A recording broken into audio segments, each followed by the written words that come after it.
Hello বন্ধু, আমি টগরি রান্নাঘরে সবাই দেখতে থাকুন। আজকে করব লোটে মাছের টক।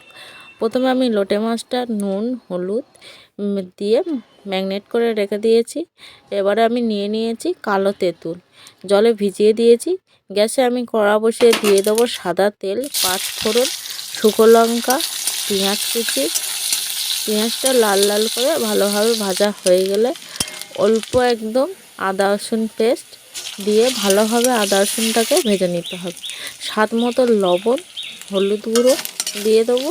দিয়ে ভালোভাবে নাড়াচাড়া করার পরে একটু কাশ্মীরি গুঁড়ো লঙ্কা দিয়ে দেবো। দিয়ে আমি তেঁতুলের যে জলটা করে খেয়েছিলাম সেই তেঁতুলের জলটা ছেঁকে দিয়ে দেবো।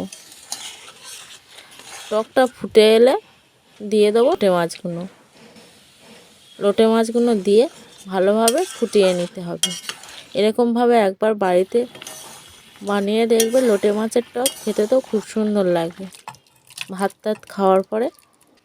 আমার ভিডিও যদি ভালো লেগে থাকে লাইক কমেন্ট শেয়ার করতে ভুলবেন না। পাশে থাকা বেল আইকনটি ক্লিক করে দেবে। দেখো মাছগুলো পুরো গোটা গোটা। টাটা।